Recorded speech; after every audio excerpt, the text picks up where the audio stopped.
আমাদের অসাম্প্রদায়িক চেতনাটা প্রিভিলেজ পাবে, অসাম্প্রদায়িক চেতনাটাই উপরে থাকবে। সেটাই আমি ব্যর্থহীন ভাবে এটাকে জানাতে চাই যে এই দেশে, এই এলাকায় এবং কোন সম্প্রদায়ের কোন বাচ্চা মেয়ে অথবা বড় মেয়ে অথবা বয়স্ক মহিলা যেন অন্যায় ভাবে দর্শিত না হয়, এটা আমি মনে প্রাণে বিশ্বাস করি। ধর্মীয় দৃষ্টিকোণ থেকে এটা খুবই গর্বিত কাজ, সামাজিক দৃষ্টিকোণ থেকে এটা খুবই গর্বিত কাজ, এবং দেশে দেশে এটা কিন্তু খুবই গর্বিত কাজ। সুতরাং আপনাদেরকে আমি বলবো যে আপনাদেরকে বলতে আমি আমার ডিসি সাহেব এবং এসপি সাহেবদেরকে বলবো যে দেখুন, আমাদের প্রতি সামহাও, আমাদের বলতে আমি শাসন ব্যবস্থার প্রতি সামহাও একটা অবিশ্বাস কাজ করছে বলে আমার অনুমিত হলো এখানে। এবং যেগুলি আমরা সবসময় পত্র পত্রিকা থেকে শুরু করে অন্য যে কোনো জায়গায় আমরা দেখে থাকি যে সমাজে এই জিনিসটা একটু অভাব। সেটা কি যে প্রশাসনের প্রতি অবিশ্বাসটা একটু বেশি হয়ে দেখা দিচ্ছে। এটাকে একটু দেখুন, এটাকে ফিরিয়ে নিয়ে আসুন। পানিশমেন্ট হোক বা না হোক, অথবা সেটা হবে হচ্ছে আইনের ভিত্তিতে। এবং এখানে মনে রাখা দরকার, আপনারা যেভাবে আইনটাকে ফলো করবেন, যারা সংগ্রাম করতেছে, যারা প্রতিবাদ করতেছে, তাদের একটা লিমিট আছে।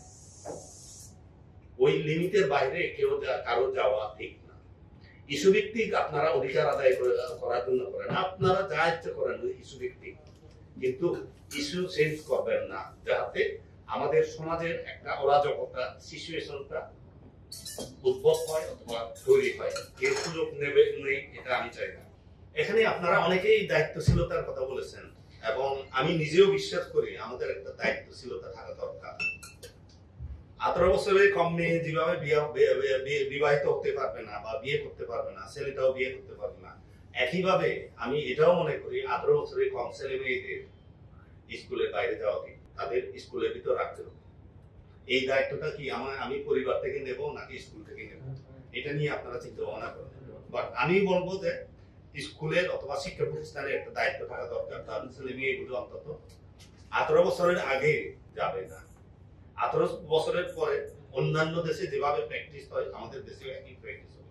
তারা যদি চাইতে চায় স্কুল নিষেধ করতে পারবে না, বাট এটা ডিপেন্ড করবে হচ্ছে পরিবার থেকে, তাদের দেবে কি দেবে, তখন স্কুল কোনো কিছু করতে পারবে না। বাট যাদের কম বয়সী তাদের প্লিজ একটু এখান থেকে সই করে নিয়ে আসুন, বের করে নিয়ে আসুন।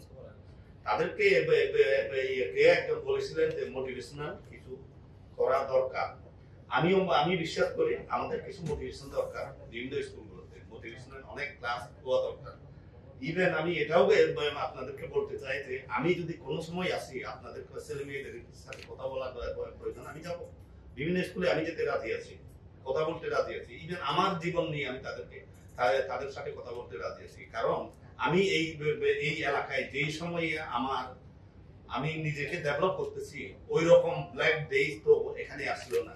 ওই সময় 79 আমি যখন ঢাকা ইউনিভার্সিটিতে যাই, এবারে চিন্তা করে দেখুন 75 সালের পর থেকে 85 সাল পর্যন্ত সবচেয়ে খারাপ দিন ছিল এই এলাকাগুলোতে। তাও তো আমরা সংগ্রাম করি নাই অনেকের মতো। আমি হয়তো বলতে পারে যে দালাল বলতে পারে, আমার দালাল শুনতে আমার কোনো অসুবিধা নেই। কারণ আগে নিজেকে এস্টাবলিশ করতে হবে যে একজন মানুষ কোথায় গিয়ে দাঁড়াবে, একজন ছেলে হোক মেয়ে হোক। আমার নিজের ছেলেকে আমি কি পর্যন্ত নিয়ে যেতে চাই, এটা বাবা এবং মাকে ঠিক করতে হবে, সমাজকে ঠিক করতে হবে, এবং সেটা স্কুলকে ঠিক করে দিতে হবে যে কোন পর্যন্ত তার যাওয়া দরকার। এবং এখানে একটা জিনিস আপনাদেরকে শিখাতে হবে, মূল্যবোধ। এবং মূল্যবোধের ভিতর থেকে আপনারা একটা জিনিস বুঝাবেন, এই জিনিসটা করা ভালো, এই জিনিসটা করা খারাপ। এটা শুধু দেশ প্রেম দিয়ে হবে না, জাতি প্রেম দিয়ে হবে না, সমাজ প্রেম দিয়ে হবে না। এটাকে আপনাদের করতে হচ্ছে মূল্যবোধ থেকে, এবং ভালো এবং মন্দটাকে আপনাদের বুঝিয়ে দিতে হবে।